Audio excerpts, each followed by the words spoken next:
देखिए आज हम पढ़ेंगे लेक्चर में rolling of a sphere on the slant plane. ठीक है, कोई स्लैंटिंग प्लेन है, इंक्लाइंड प्लेन है, मतलब उस पर हम क्या कर रहे हैं, एक स्फीयर लेके गोला लिया है हमने और उसको ऊपर से अगर हम यहाँ पे रोल डाउन होने के लिए छोड़ देंगे तो वो नीचे लुढ़कता हुआ आएगा। यहाँ पर हम सिर्फ क्या कर रहे हैं, रोलिंग कंसिडर कर रहे हैं, उसकी स्लिपिंग कंसिडर नहीं कर रहे हैं। यानी कि हम ये नहीं मान रहे हैं कि जो स्फीयर है यहाँ पर वो इस सरफेस से स्लिप करता हुआ नीचे आ रहा है। हम क्या मान के चल रहे हैं, वो सिर्फ क्या कर रहा है, रोल करता हुआ नीचे जा रहा है।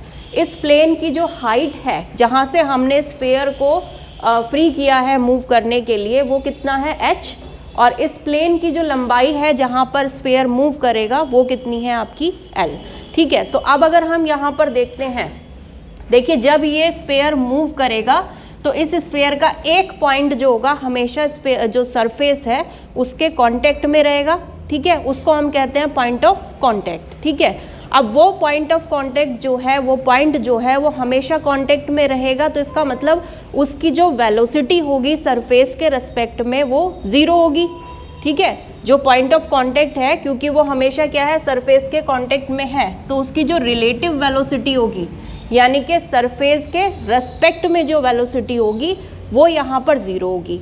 और क्योंकि वो ज़ीरो है तो इसकी वजह से यानी कि पॉइंट ऑफ कांटेक्ट का कोई डिस्प्लेसमेंट यहाँ पर नहीं हो रहा है। तो जो डिस्प्लेसमेंट होगा पॉइंट ऑफ कांटेक्ट का सरफेस के रेस्पेक्ट में, वो भी क्या हो जाएगा, ज़ीरो हो जाएगा। ठीक है, अब जब दो बॉडीज़ एक दूसरे के कांटेक्ट में होती हैं तो वहाँ पर एक फोर्स लगती है जिसको आप कहते हैं फ्रिक्शन, घर्षण। ठीक है, अगर बॉडी रेस्ट में है तो उसका मतलब वहाँ पर जो फ्रिक्शन लग रहा है वो कौन सा होता है, स्टैटिक फ्रिक्शन। अब पॉइंट ऑफ कांटेक्ट सरफेस के रिस्पेक्ट में रेस्ट में है तो वहाँ पर स्टैटिक फ्रिक्शन लगेगा। ठीक है, लेकिन डिस्प्लेसमेंट नहीं है, इसका मतलब स्टैटिक फ्रिक्शन की वजह से जो वर्क वहाँ पर होगा वो क्या हो जाएगा, ज़ीरो हो जाएगा। क्योंकि डिस्प्लेसमेंट नहीं है, सिर्फ क्या है, फोर्स एक्ट कर रही है, तो work done by static friction is zero. Friction कैसी फोर्स होती है, नॉन कंजर्वेटिव फोर्स होती है। नॉन कंजर्वेटिव फोर्स की वजह से वर्क डन क्या आ रहा है हमारा, ज़ीरो, यानी कि हम इस मोशन में इसको कंसिडर नहीं करेंगे। अब जब ये नीचे की तरफ आएगा तो वो किस फोर्स की वजह से आएगा, ग्रेविटेशनल फोर्स की वजह से आएगा, जो कि क्या होती है, आपकी कंजर्वेटिव फोर्स होती है, संरक्षी बल होता है। यानी कि इस मोशन में जो बल यहाँ पर लग रहा है, जो फोर्स एक्ट कर रही है, वो कैसी है, कंजर्वेटिव नेचर की है। और अगर आपको पता है, अगर फोर्स कैसी होती है, कंजर्वेटिव नेचर की होती है, संरक्षी बल होता है, तो उसके द्वारा जो कार्य किया जाता है वो क्या रहता है, कांस्टेंट रहता है, या कह सकते हो कंजर्व रहता है। इसका मतलब वहाँ पर एनर्जी क्या रहेगी, कंजर्व रहेगी। तो यहाँ पर जो है इस सिस्टम पे जो फोर्स एक्ट कर रही है वो कौन सी है, कंजर्वेटिव फोर्स है। और कंजर्वेटिव फोर्स अगर एक्ट करेगी तो सिस्टम की एनर्जी क्या होगी, कंजर्व रहेगी, कांस्टेंट रहेगी।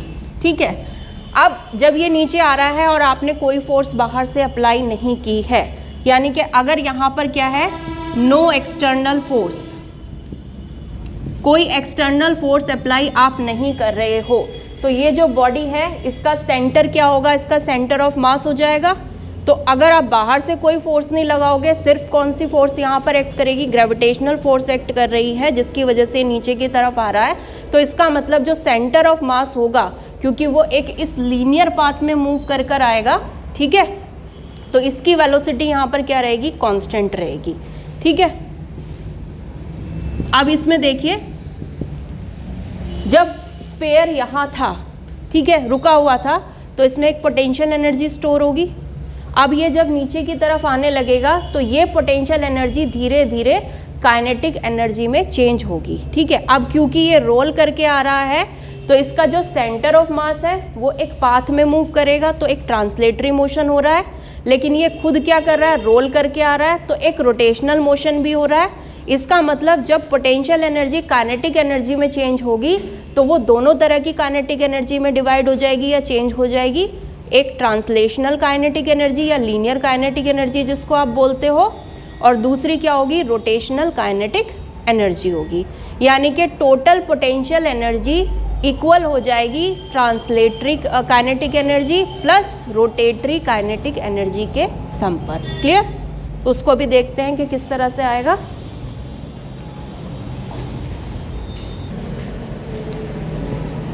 देखो इसमें आप लोगों ने क्या देखा अभी कि टोटल जो पोटेंशियल एनर्जी होगी इस गोले की, स्फेयर की, वो इसकी टोटल काइनेटिक एनर्जी के बराबर होगी। ठीक है, यानी कि टोटल पोटेंशियल एनर्जी इस पॉइंट पर अगर इसका मास m है, टोटल मास m है, तो एनर्जी हो जाएगी mgh। ठीक है, पोटेंशियल एनर्जी कितनी होगी, mgh के बराबर।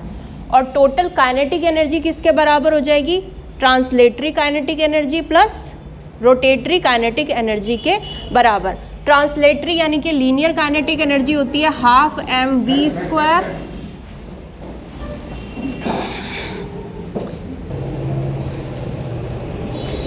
ठीक है, तो पोटेंशियल एनर्जी जो होती है स्फेयर की वो किसके बराबर हो जाएगी, हाफ mv² यानी कि translatory kinetic energy plus half I ω² यानी कि रोटेटरी काइनेटिक एनर्जी। ठीक है, I क्या है, मोमेंट ऑफ इनर्शिया, और ओमेगा क्या है, एंगुलर वेलोसिटी।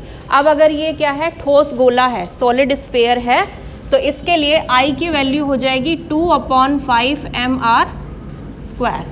ठीक है, और आपको पता है ओमेगा क्या होता है, v/r। इन दोनों वैल्यूज़ को जब यहाँ सब्सटीट्यूट करेंगे तो आपको मिलेगा mgh is equals to half mv² plus half 2/5 mr² into v/r²। ठीक है, यानी कि ये हो गया आपका हाफ mv² प्लस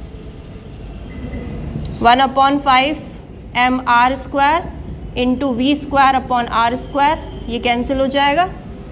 ठीक है, m भी कैंसिल हो जाएगा अगर दोनों तरफ आप कैंसिल करेंगे, तो ये हो जाएगा आपका gh is equals to v²/2 plus v²/5। तो ये आपका आ गया 7/10 v²। या जो वेलोसिटी आपकी आएगी वो हो जाएगी √10 gh/7 के बराबर। ठीक है, यानी कि कोई भी अगर सॉलिड स्फेयर आप ले रहे हो और वो इस तरह से रोल डाउन कर रहा है, स्लिपिंग वहाँ पर नहीं हो रही है, वो स्लिप नहीं कर रहा है वहाँ पर, तो उसकी जो वेलोसिटी होगी नीचे आते हुए वो किसके बराबर होगी, √10 gh/7 के। इसी तरह से अगर कोई सिलेंडर है वो रोल डाउन कर रहा है तो तब भी आप निकाल सकते हो। तब यहाँ पर I में क्या होगा, ये जो हमने 2/5 mr² ली है, इसकी जगह आप किसका मोमेंट ऑफ इनर्शिया रखेंगे, सिलेंडर का मोमेंट ऑफ इनर्शिया रखेंगे। क्लियर।